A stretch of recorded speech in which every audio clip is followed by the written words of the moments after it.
Bonjour Frédéric, merci beaucoup d'être avec nous. C'était l'occasion de faire un point. Vous allez clôturer votre exercice 21-22 là au 30 septembre. Donc l'occasion d'échanger avec vous. Peut-être d'abord justement revenir sur cette année écoulée. Euh, où en êtes-vous? Qu'est-ce que vous pouvez nous en dire? Oui, bonjour Pierre. Alors, déjà, c'est une grande fierté de boucler une 21e année, parce que tu sais, on a eu l'occasion d'en parler. Moi, je suis très attaché au projet qui dure dans le temps. Je trouve qu'on est dans une société où l'éphémère prime. Donc là, voilà, 21 ans, c'est quand même un beau challenge. Alors, cette année, elle a été justement particulièrement challengeante pour les entreprises, je pense de façon générale, mais aussi pour Altaïs. Pourquoi? Pour plusieurs raisons. Parce que déjà, on sort. Alors, on est sorti sans vraiment sortir complètement de cette période Covid. Donc, des reports de planning, enfin encore une grosse pression pour produire. Donc ça, c'était quand même quelque chose de particulier.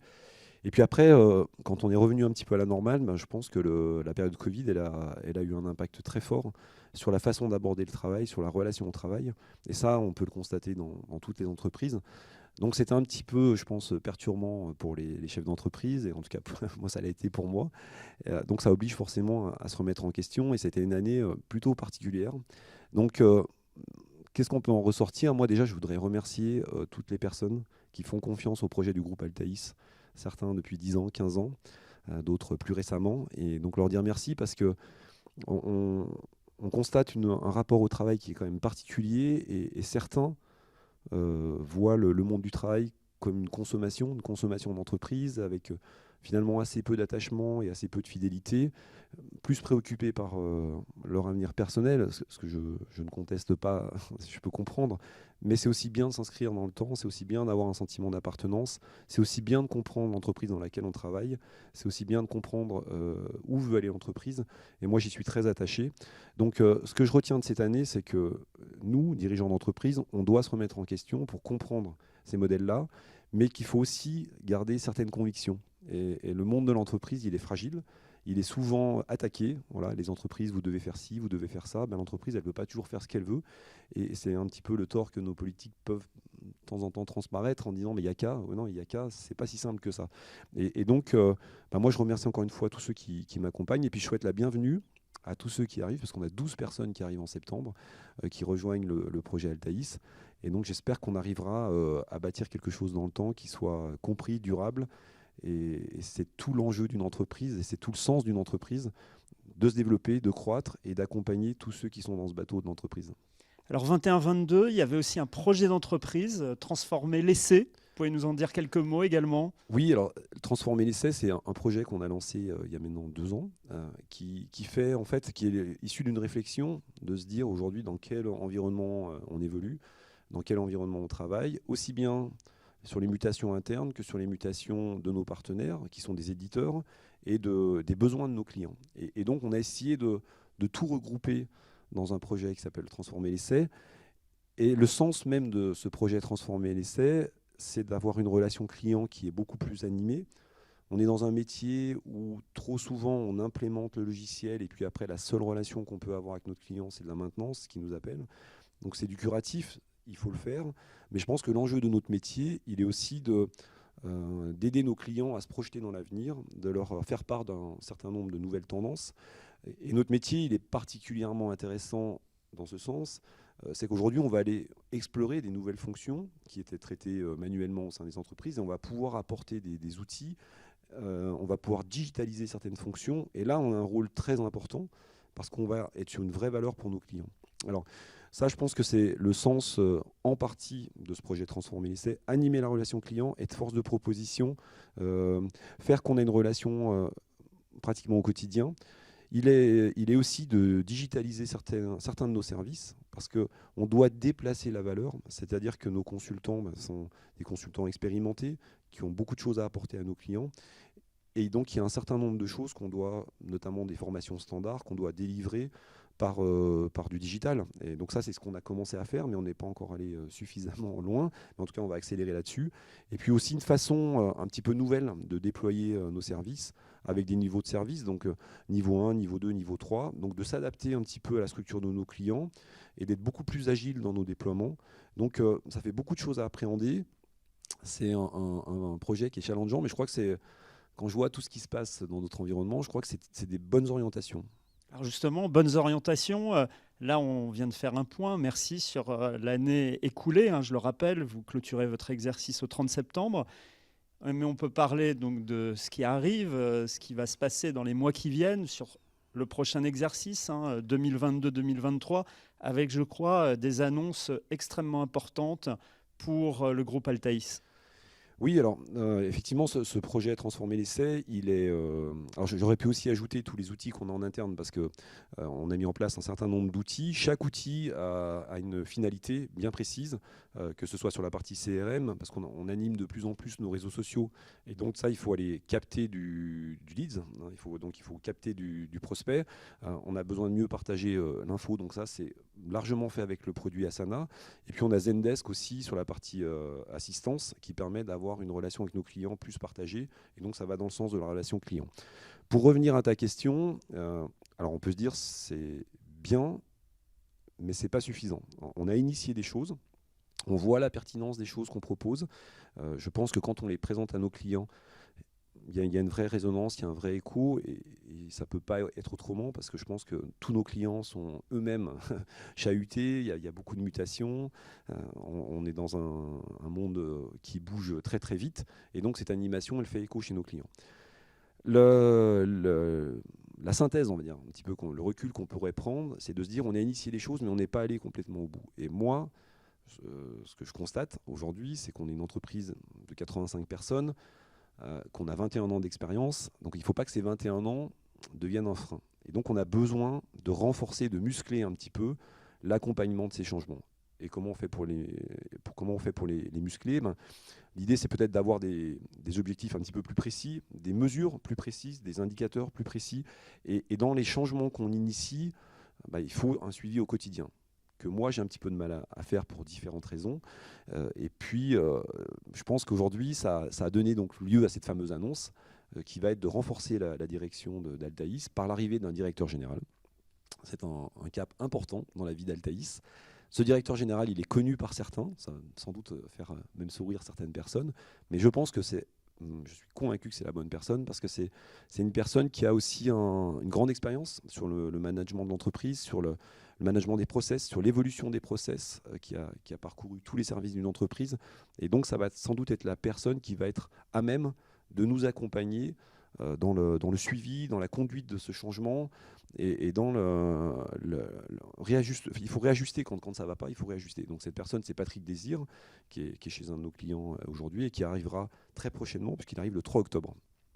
Ok, donc arrivée d'un nouveau directeur général le 3 octobre, mais vous rassurez-nous, vous restez également à la tête de l'entreprise. Ah oui, bien sûr. C'est un ticket qui se met en place. Voilà, exactement, c'est pas du tout un départ. Bien. Je suis très, très motivé par ce projet Altaïs, toujours. Je pense qu'on a beaucoup de belles choses à faire, beaucoup de choses à construire encore, et qu'on a un marché très porteur. Donc c'est intéressant. Quand on se dit qu'on a un marché porteur, ça donne des perspectives. Mais il ne faut pas se tromper, et il faut aller, je pense, un peu plus vite dans notre façon d'évoluer et de changer. Et donc, c'est une personne qui va être importante dans le dispositif, mais qui ne fera pas tout. Voilà, je pense qu'aujourd'hui, ce n'est pas du tout l'idée de cette arrivée. L'idée de cette arrivée, c'est un renfort, mais il faut que tout le monde participe à cette évolution. Il faut que tout le monde en comprenne les enjeux. Donc, ça permettra aussi peut-être de mieux communiquer sur les sujets, de mieux les expliquer, de travailler sans doute plus en direct aussi avec les acteurs finaux, parce que parfois, on a l'impression que, moi j'ai l'impression que tout est clair dans ma tête, mais il faut bien que les choses redescendent, qu'elles soient bien expliquées, et puis qu'on appréhende les difficultés aussi pour réajuster. Donc c'est une personne importante dans le dispositif, mais je pense qu'aujourd'hui, moi en tant que chef d'entreprise, j'entends les évolutions sur le monde du travail, sur les besoins de rémunération, sur les volontés de travailler un peu différemment. On veut de la souplesse, forcément il y a beaucoup de choses à appréhender, mais il y a un sujet qui est majeur, c'est aussi l'innovation qu'on va proposer, les services qu'on va délivrer à nos clients demain. Il faut qu'on travaille sur ces sujets, c'est important, et donc on va être dans une conduite du changement permanente, parce que quand on arrivera au bout d'un projet, il faudra en démarrer un nouveau, et ça c'est challengeant. Alors ce renforcement du management, c'est aussi peut-être l'occasion de regarder des projets de croissance externe dans les mois qui viennent. Alors, une entreprise quand on est dans la situation dans laquelle on est aujourd'hui, où il y a beaucoup d'incertitudes, il y a eu le Covid, maintenant on voit que les énergies, ça pose beaucoup de questions, des sujets, la hausse des matériaux, des sujets, il y en a tout le temps, et je pense qu'on va être dans cette logique-là sur les années à venir. Il y a plusieurs façons, soit on se met en position d'attente et on dit bon, on va attendre un petit peu, soit au contraire, on accélère encore un petit peu et on trouve le bon rythme. Et je pense que le bon rythme, il passe en effet par une croissance externe. Alors une croissance externe qui a du sens, elle a du sens parce qu'elle renforce nos compétences, elle a du sens parce qu'elle renforce notre parc client et elle nous permet d'être plus forts. Parce que ce qu'il ne faut pas perdre de vue, c'est que tous les sujets dont on parle, les conditions des collaborateurs, être capable d'appréhender les nouvelles façons de travailler, délivrer des nouveaux services, ça exige que l'entreprise soit performante. Ça exige qu'elle dégage de la rentabilité. Alors je sais que parfois, le mot rentabilité, c'est un mot qui n'est pas toujours bien appréhendé ou bien perçu. Néanmoins, c'est une réalité. Il faut que l'entreprise elle performe. Et donc, la croissance externe, elle permet ça, si elle est bien menée, bien sûr, si elle est menée avec une volonté très précise.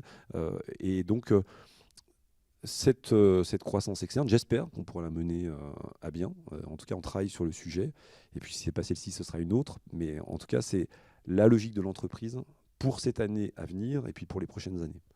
Merci pour ce point très précis, ces annonces, Frédéric. Alors, un peu en guise de conclusion, on est néanmoins dans un monde évidemment incertain, ça a échappé à personne, des crises un peu partout. Donc je crois que pour cette année, les mois qui viennent, on le voit, vous restez extrêmement optimiste, mais je crois que vous avez un message également à faire passer ou un point important de vigilance sur les clients, parce que vous l'avez décrit, on l'a vu, vous êtes fort en new business.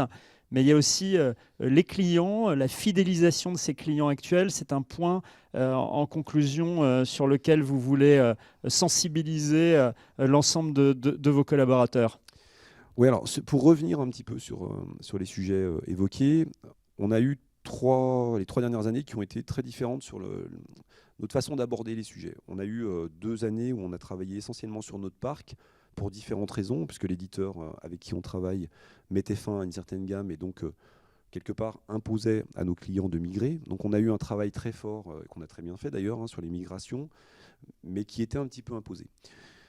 Ces migrations sont arrivées à leur terme, on est parti sur des nouvelles offres, et donc là, sur l'année qui vient de s'écouler, on s'est très focusé newbies.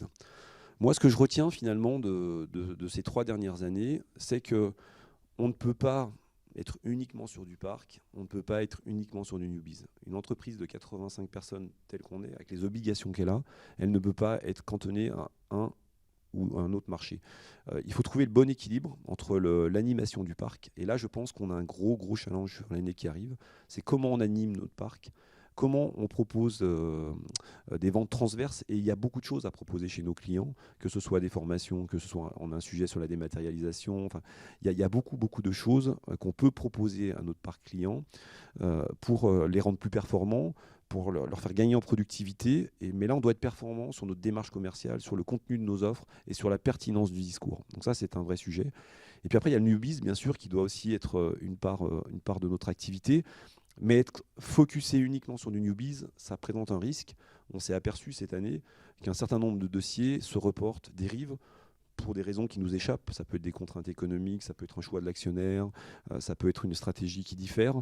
Donc on n'est pas complètement maître des dossiers newbies. Donc un des enjeux va être vraiment de trouver le bon ratio, qui sera probablement du 60-40, on va le redéfinir plus précisément, mais 60% d'activité sur notre parc et 40% de newbies. En tout cas, un des enjeux, ça va être de trouver le bon équilibre sur ces deux marchés qui s'appréhendent différemment, avec en tout cas en trame de fond, il faudra être performant, pertinent dans nos propos, pertinent dans les services qu'on va proposer, aller beaucoup plus vers une notion de conseil. On n'est plus un revendeur technique, ça je crois qu'il faut que ça sorte de la tête, parce que vendre un produit, si on n'est pas dans un accompagnement global qui va toucher l'organisation, les compétences au sein de nos clients, ça n'a pas de sens. Voilà. Donc on vend des produits, mais ces produits s'inscrivent dans une trajectoire qu'on propose à nos clients et qui vont bien au-delà de la simple solution technique. Donc que ce soit sur le parc ou sur le newbies, en tout cas il faudra qu'on soit dans cette logique. Et derrière, il y a des objectifs ambitieux de chiffre d'affaires. Oui, oui, si on doit matérialiser tous ces propos par des chiffres, c'est bien sûr, il faut se donner un cap. Et le cap, c'est d'aller chercher 10 millions d'euros. Aujourd'hui, on est à 7,6, 7,7, donc un cap important. De faire évoluer notre récurrent, parce que la conséquence de tout ça, bah, c'est que ça doit se transformer par des chiffres. Aujourd'hui, on est à peu près à 47-48% de chiffre d'affaires récurrent, bah, c'est de monter à 65%. Et puis, le mot vraiment final, moi, je veux dire, au-delà des chiffres, qui sont le cap et notre objectif, j'ai vraiment envie qu'on continue à faire ça ensemble, qu'on avance ensemble, que ce sens de l'entreprise, ben, plus que jamais, il est important, notamment dans la société dans laquelle on vit, et que chacun trouve sa place, s'épanouisse et grandisse avec l'entreprise. Eh ben, merci beaucoup Frédéric pour ces mots, merci pour ce format original et puis à très vite et à très bientôt. Merci Pierre, merci.